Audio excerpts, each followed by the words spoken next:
According to some of the witnesses, there was a close encounter of the third kind.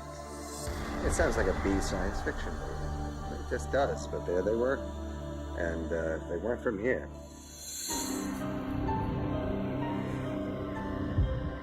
These stories are some of the strangest experiences ever described in the UK.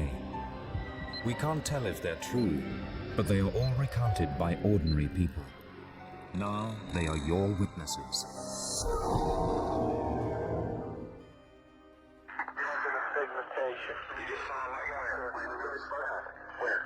Right on this position here, straight ahead, in between, there it is again. This unique audio recording is of conversations between US Air Force soldiers and their superiors as they investigate a series of strange lights in the UK's most outstanding and controversial UFO encounter, the Rendlesham incident. Yeah, it's a strange, small red light. You'll see out maybe a quarter to half mile, maybe further out. Still getting a reading on the meter. Not too close. Over 3 nights, up to 40 US Air Force personnel from bases in Suffolk saw strange lights nearby. There are many conflicting accounts and interpretations of what actually happened in the forest. Even those who believe that something unusual happened do not all agree. Former Airman Larry Warren was one of the witnesses who came forward. On December 28, 1980, at that period in time, I was a security policeman at our Bentwaters, and I had a secret clearance. I was an airman first class, and I was assigned a D flight. That night, I showed up at 11:30 on the Bentwaters flight line for guard mount. I was in a 5-man group, and I was told to move off into the forest. The big event took place on the night of the 28th and the early morning of the 29th of December. This is when the huge spaceship landed. It was about 30 foot wide and multiple colors, sort of spinning, if you like. And there were about 30 to 40 witnesses in this incident. I think it's something other than the ground. I think it's something valuable. The first 2 witnesses that were involved in this incident were told to go out to investigate lights over the forest. There's no doubt about it. There's some type of strange. The first thing I saw was a probably 50 foot across diameter, yellowish green translucent object on the ground. It was probably 1 foot in height. It was attached to the ground. It wasn't hovering above it, but had shape and definition. You could see through it at times periodically, and the lights went from green to yellow mist, is all I could describe it as. It was like a platform, but fluid. Beyond all this was a farmer's house, and there was a light on the 2nd floor. There was a car in the driveway, and there were people probably outside watching this also. We do have evidence that the first incident took place because we've got the photograph of the landing site. Also, a patrol went out following this and took radiation readings.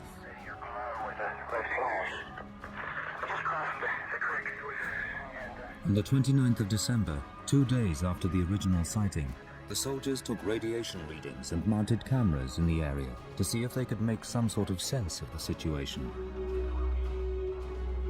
To my right, there was a motion picture camera on a tripod, and someone else had, at that time, a video camera filming everything I'm about to describe. That night, Larry Warren claims he witnessed alien life forms. The place of the explosion of light was this triangular structured object that had like a rainbow effect on it. It had boxes and pipes or things on its surface. It looked very heavy. It looked very old. I had this feeling it was this old thing. I don't know why.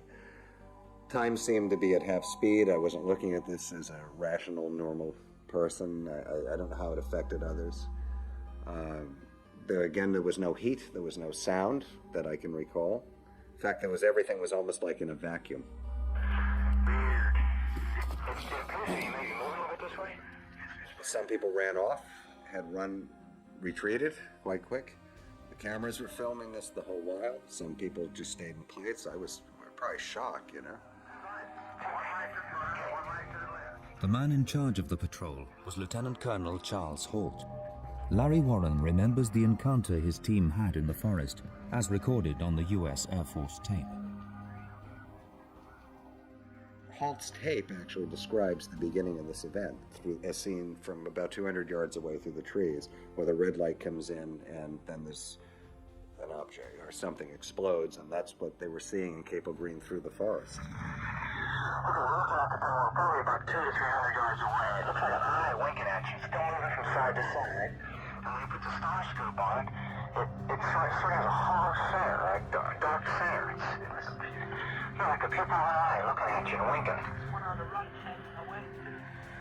Go ahead north. Here he comes from the south. He's coming toward us now. I'm observing what appears to be a beam coming down to the ground. This light came around this blind side of the object. Never seen the back of it. It couldn't move from the area it was in. And inside the light were these, the light diminished in brightness. It was a foot off the ground, and there were what you'd only describe as children at that time. I wasn't the only one that did it. Some other people said I thought these were children. And they had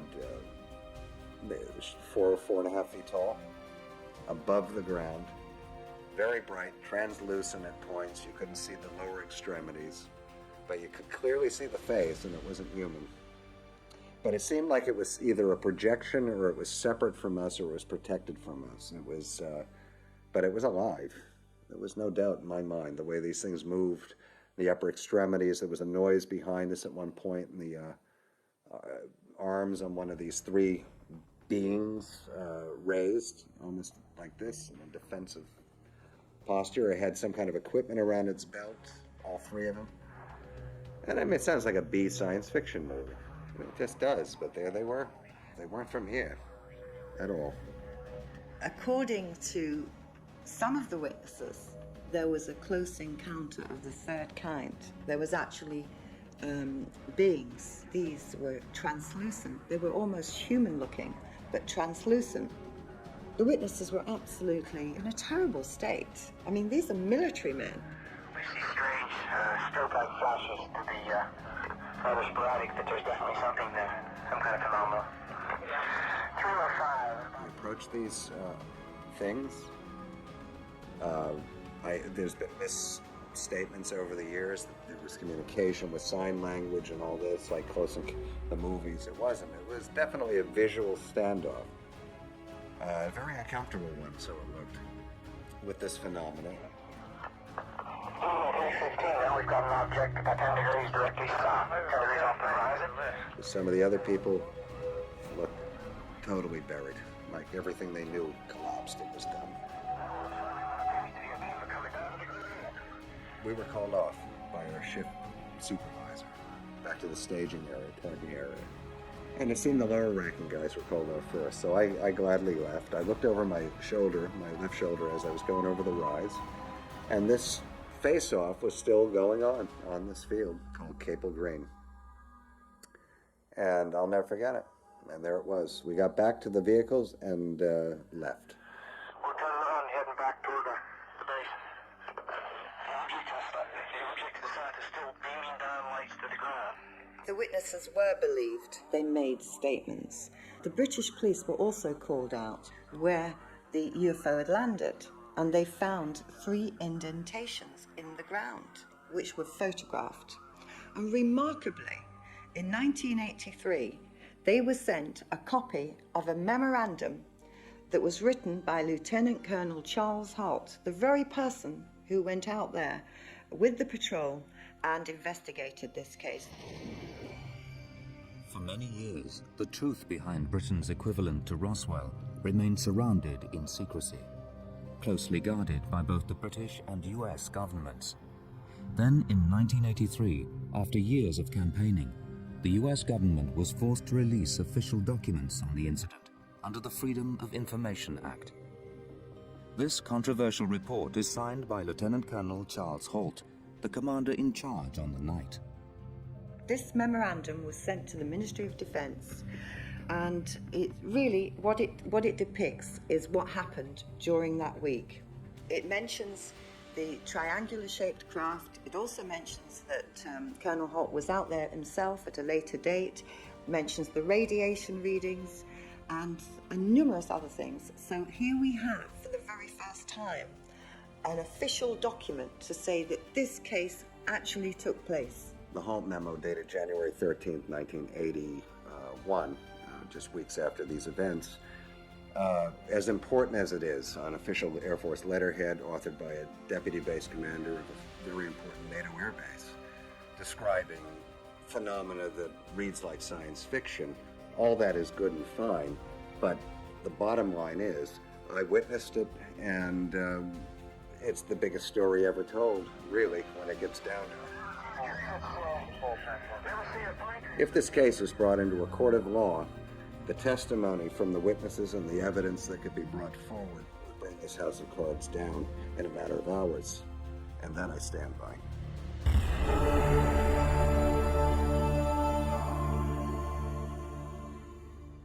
Over 3 nights in December 1980, a series of strange lights was seen at a US Air Force base near Rendlesham Forest in Suffolk.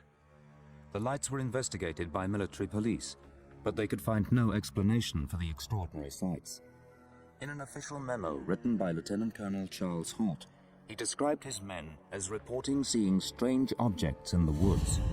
Early in the morning of December 27th, 1980, approximately 0300 hours local, 2 USAF security policemen, the individuals reported seeing a strange glowing object in the forest. The object was described as being metallic in appearance and triangular in shape. 150 feet or more from the initial, I should say, suspected impact point. Itself had a pulsing red light on top and banks of blue lights underneath. The object was hovering or on legs. As the patrolman approached the object, it maneuvered through the trees and disappeared. The next day, according to Holt, the site was checked for evidence of anything unusual. 3 depressions, 1.5 inches deep and 7 inches in diameter, were found where the object had been sighted. Beta gamma readings of 0.1 milliroentgens were recorded with peak readings in 3 depressions and near the center of the triangle formed by the... On the evening of the 3rd day, Holt himself reported further sightings of unexplainable lights in the sky. Light was seen through the trees. It moved about and pulsed. At one point, it appeared to throw off glowing particles and then blew into 5 separate white objects.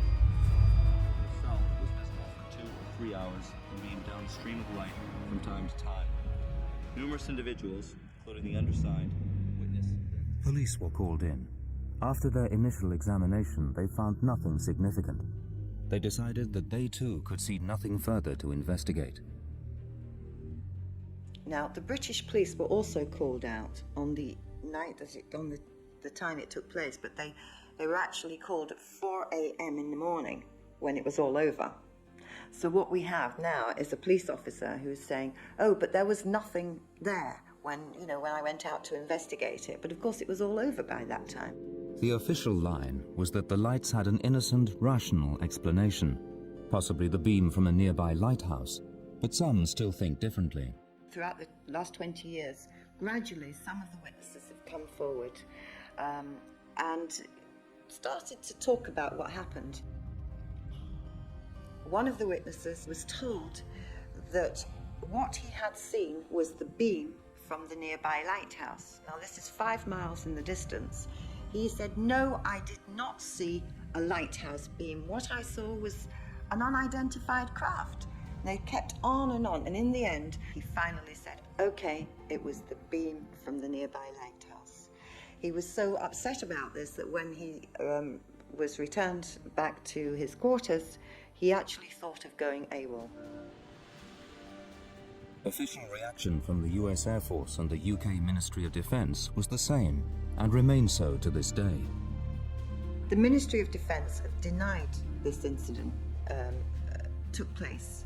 In other words, they just say, oh, it was lights in the sky. It was of no defence significance. No matter how many times people talk about it, no matter how many witnesses come forward, the Ministry of Defence continued to deny that this incident took place.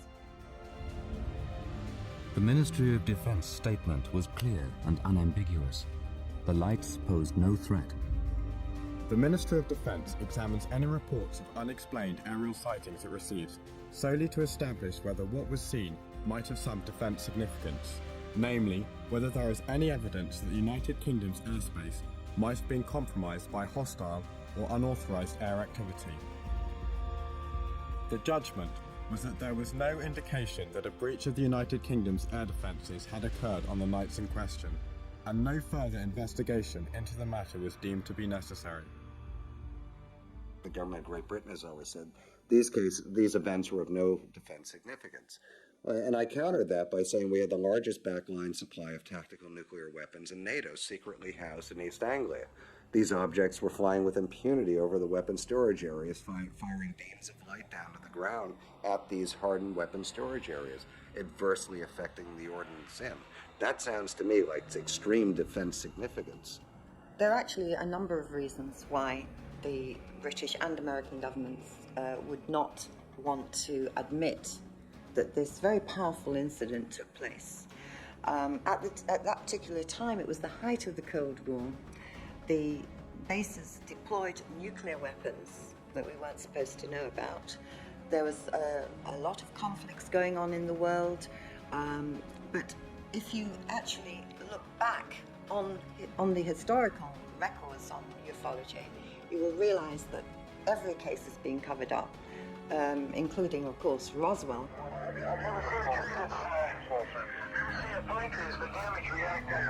So is this Britain's Roswell?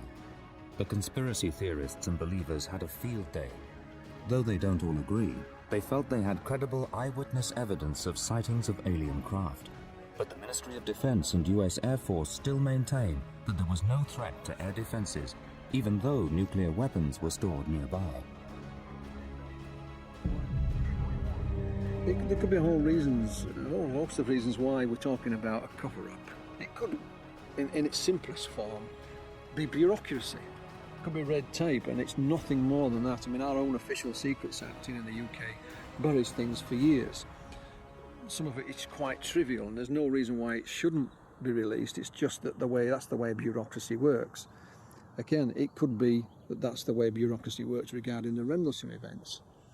Alternatively, it could be that there was no aliens involved at all, that the events in question were something that our own military forces were experimenting with, playing around with, that went wrong.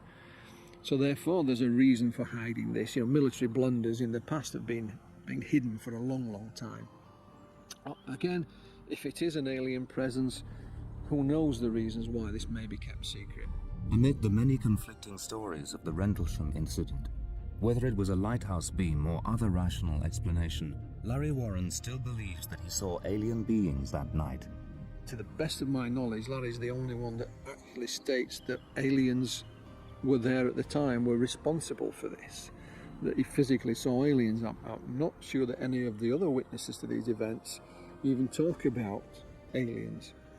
But to be fair to Larry, he said on many occasions that if you take Larry Warren out of the whole Rendlesham story, there is still a story there. And he's absolutely 100% correct. How do I know the truth on these events? I know from firsthand experience, and 23 years later, I'm looking for answers still. I was 19 years old when it happened. I'm in my 40s now, and I'm still looking. And I think everyone else that went through them in their own ways are doing the same thing. I don't know what the great truth of who they were that was there. I know the object I saw was not built in Detroit, and I know the pilots weren't lighthouse keepers. It's to be funny about it, but the explanations, the counter-explanations, are more ridiculous than the fact that there was a non-human presence in that forest on the night I was involved, and that was the third night that involved the most participants.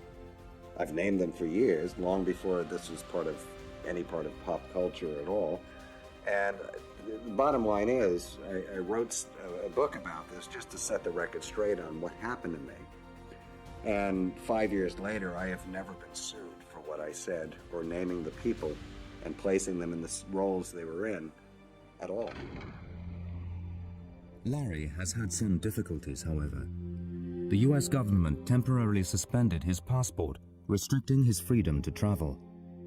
I can look at myself and say that I'm the first person ever to be an alleged whistleblower, and I am a government whistleblower, to have his United States passport suspended officially, which does not happen. Our passports are given to us, and it's a matter of constitutional right, unless you're a convicted felon. I'm not.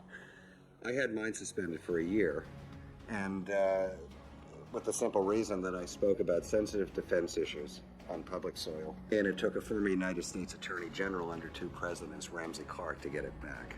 Now, I can't think of any witness over the last 50, 55 years in the subject that has had repercussions like that.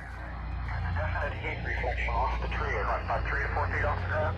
Yes, where the same place. 20 years after the event, the Ministry of Defense released documents relating to the Rendlesham incident. But this was not enough to satisfy the believers. There were more than 150 documents, but there were really only 12 documents that were very important to the case. Most of them were just letters from the public or letters from MPs. I mean, over the years, members of Parliament have asked questions in the House of Lords, you know, but still, the Ministry of Defense denied that this incident was of any defense significance. I had the opportunity to interview Margaret Thatcher in 1997. And of course, Margaret Thatcher was the Prime Minister in 1980 when this incident took place. I talked to her about military personnel, scientists who are now coming forward and talking about their encounters. She turned around and said, "You have to have the facts and you can't tell the people." Now, why can't I tell the people? Why can't the people be told? But if you think about it, does the government know what's going on? I mean, are they able to deal with this? What president or prime minister would want to risk their reputation by standing up and saying, "Yes, we have had contact"?